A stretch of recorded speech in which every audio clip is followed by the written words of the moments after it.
today. Brian Himmler defending his king title against this man, Steve Bruck. Steve's come all the way from match number 1 at a 193 to win the first match, a 247 against Terry Ciccone to take match number 2, and he's leading it off here. Very lucky not to leave a split on that ball. We finished the last match with 8 straight strikes. That opens up a little bit high here. Of course, one of our statisticians today, former Junior League phenom Ron Millinor. Yeah, that's right. That's what he was. Junior League phenom. One of them phenoms. Speaking of phenoms, the gentleman coming up here, Brian Himmler. The king.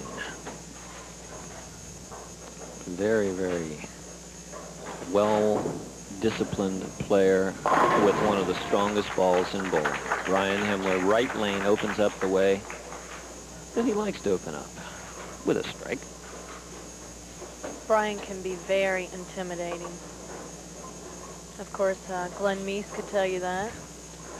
Yeah, defeating our four-time king last week, Glenn Meese. Brian Himmler just kind of jumped up and took the title. I think it was 240 to 230. It was a brilliant championship match. Brian Himmler coming out on the winning end of that one. And this is how he did it. Crunch. Opens with a double. That's the way you get started. Take a look here and see if you can see the action on this ball. Look at it, just the bottom of the swing, the intensity in the release.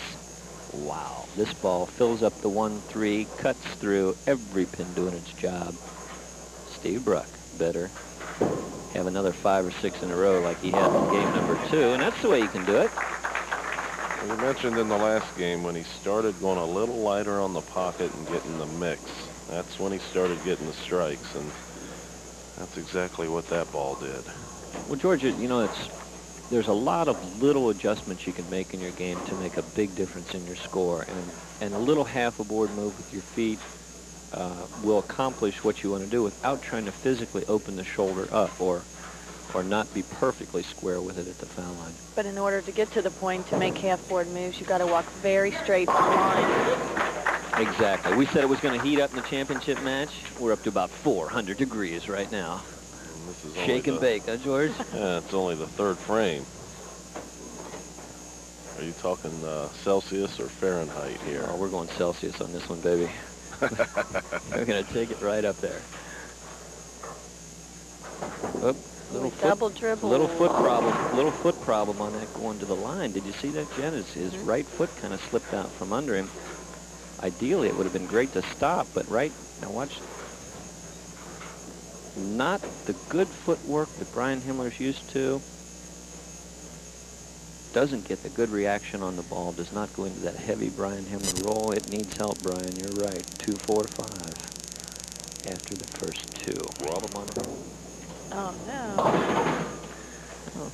Just threw that one away. I'll tell you, that's what happens when you strike like Brian Himmler. You don't leave many spares. And therefore, you don't get the practice. It's true.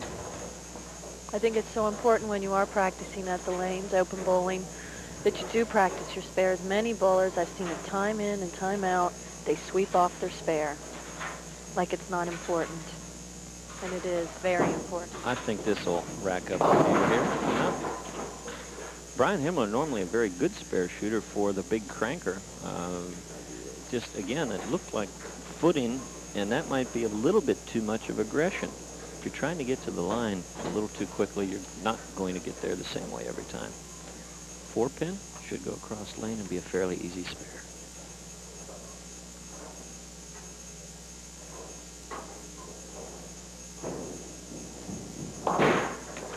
Better make a little adjustment on those left-hand spares, Brian. Brian Himmler. Spare in the 4th, open in the 3rd. And he leaves it wide open for Steve Bruck. Steve working on a double here in the 4th. We saw this man heat up pretty good in match number 2. Look at him. Got the ball in just a little bit, George, and again, very fortunate to hold the pocket line and only leave the 4-pin. As you saw, he had the 4-9 up there for just a moment. Steve's daughter Jessica running around here this morning. Talk about a darling little girl. Real dark hair, dark eyes, 17 months old.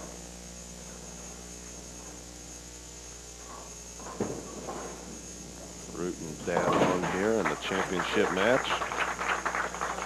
Both players going to the left are almost missing to the left, Jen. I had to question both of them not making some adjustments. As you look at the score, finds Steve Bruck 16 pins in the lead, 2 spares.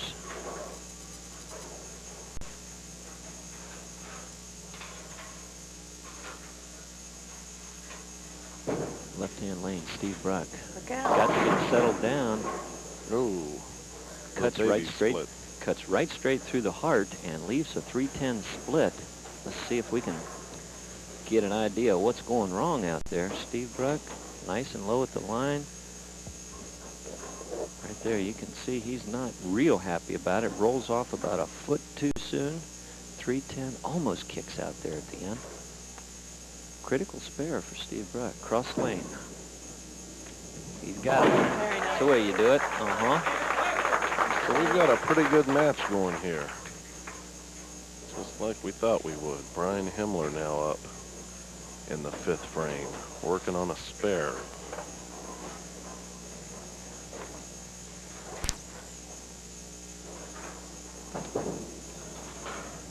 Wow, did he get that ball wide? Yes, he did. That was about as wide as we've seen anyone go today.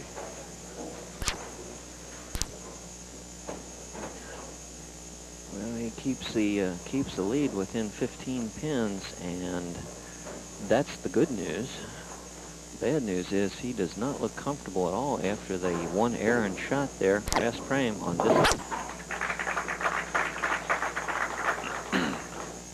Excuse me, but I'll tell you, if I had to find anything where Brian could become a better bowler, it would be to look at a game as 10 different games, 10 frames, 10 shots, not to let the shot before you influence your shot in the next frame, etc. Because shot for shot, he's as good as they come. Bingo. Back on track. Brian Himmler, left lane, kind of tells Steve Bruck that I'm not out of here yet. And here's why he's not on his way home. Just rips the cover off the ball. Goes out to about the 8th board and then comes back. No deflection. Snap that 10 out of there. So that brings up Steve Bruck here in the 6th. All right. Wow, what a shot. A powerful, powerful shot. Watch the reaction on the 5-pin. Second one back in the middle part of your screen. Give it a little bit extra roll. Does it work? You bet. 5-pin is trashed out of here and takes the 8 on its way. So Steve Bruck hangs on to that 15-pin lead. Looking for the double here in the 7th. 15 pins, 4 frames. And this man can unseat Brian Himmler, but not by throwing the ball that way. It almost looks as if maybe some of the oil's going down the lane, Dave. Definite possibility, and again, we'll talk to the players a little bit after this match, but they're not getting the good, consistent ball reaction that they were getting earlier in practice, Jen, you're right. 2, 4, 5. Again, choppable, but if you play it to the left of the lane and go fairly straight, look out. Choppable is right. Boy, that really hurt. There goes that 15 pins right out the window, George. Sure does. Not only that, Brian has a strike up already in the 6th. how quickly it can change and has been doing so all day today. And I think that's what makes bowling so interesting. Oh, he double dribbled it again. They got away with it. Not so much the double dribble on that one, Jim, but he just absolutely cranked it up, and in doing so generated action with his right-hand foot. Let's see if we can get it on the replay. His foot kicks right, boom, right there. Didn't Kicks the dribble it. ball return right over the 10th board, and this ball's got some stuff on it. Get out of town. That was actually Brian kicking the ball return. Yeah. That's what I heard. Which generally, with Mr. Newrath, that's well after the shot when that happens, not during. I beg your pardon, George. Yep. I've seen Dave bowl lately. He's behaved himself magnificently. That's right. Sorry about that cheap shot, but That's it was right. there for the Boy, taking. wait till I get my chance. Yeah, he'll have plenty of opportunity with me, I can guarantee you that. And of course, we never advise to do anything to the equipment. These proprietors try so hard to keep their establishments clean and nice. Oh! Solid, solid, solid. Where does that come from? Well, you're about to see, George. Let's get a replay queued up here, and we will show you what happens. The ball or the 5-pin are supposed to take out the 8. Now watch the ball as it goes through the pocket. Remember, the 5-pin, second one back in the middle, or the ball are supposed to get the 8. What happens? It cuts the 5-pin straight back, and just, it's a bad break, George. It's either a bad break or a pin slightly off spot. In either case, that leaves Steve Bruck with an opportunity to strike out and close the match out for Brian Himmler. If he strikes out, Brian Himmler is history. If he does not, Brian can be the king for week number 2.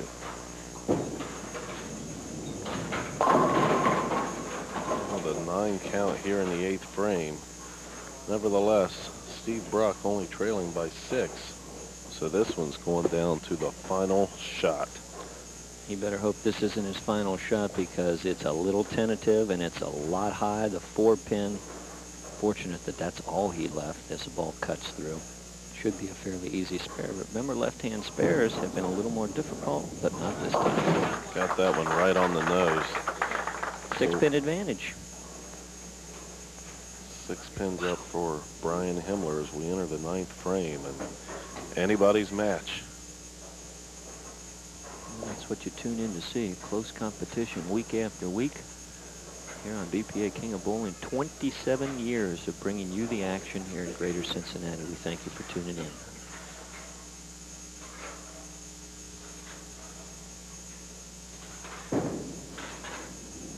Yep, that's going to put him in position to control his own fate in the 10th frame, George. Very Major good shot. A major shot. Of course, Brian Himmler can strike out and win, no matter what Steve Bruck does. And Himmler enters the 9th with that 6-pin lead. Very unusual. He glanced over quickly at the scoreboard as he was getting set up. Oh. I tell you what, that takes a lot of moxie to do something like that. Just kind of, oh yeah, by the way, where am I? Oh yeah, okay. Now he's really checking it out and understands the situation. A spare here and 3 in the 10th. Give him 210. Steve Bruck striking out could register a 216. Good shot, Brian. Very nice. 215 for Steve Bruck if he takes it to the wall, but Brian Himmler, there you see it, 5 pins separating the two. Advantage Himmler. In the count, advantage Steve Bruck with a strike working. Brian's been in this position, even at his early age, 100 times, knowing that if you apply the pressure to the opponent and make him strike in the 10th, the chances of him doing so are slimmer. There's one. He goes to what is his power and what gives him the reputation as the classic young bowler in Cincinnati, the power play. Throw it right, turn it up, and then watch him spin. Yes. think he wanted that one. You bet he did. And he certainly wants this one.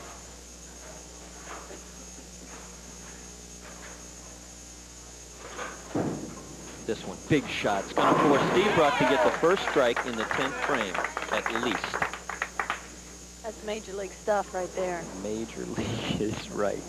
In a position where he's going to force his opponent to make him strike on the first ball, he throws an incredibly good shot. His potential 210. Steve Bruck must throw the first strike in the 10th to win.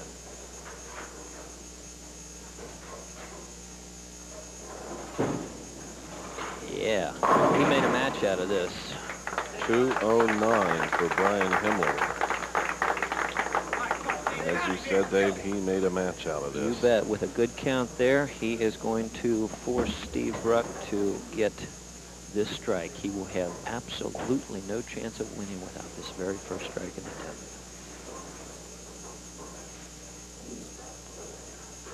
So it's going to come down to this ball on the right-hand lane. Taking a little extra time, as he should. That's right. He actually needs two, but without this one, the party's over. Does he make a good shot? No. Left it wide. Force your opponent to throw the first one in the 10th, and all kinds of things can happen. Brian Himmler showed us what match play is all about by putting the heat right back on Steve Bruck.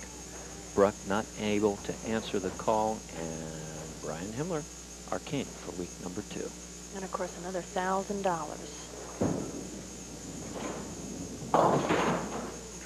That'll do it.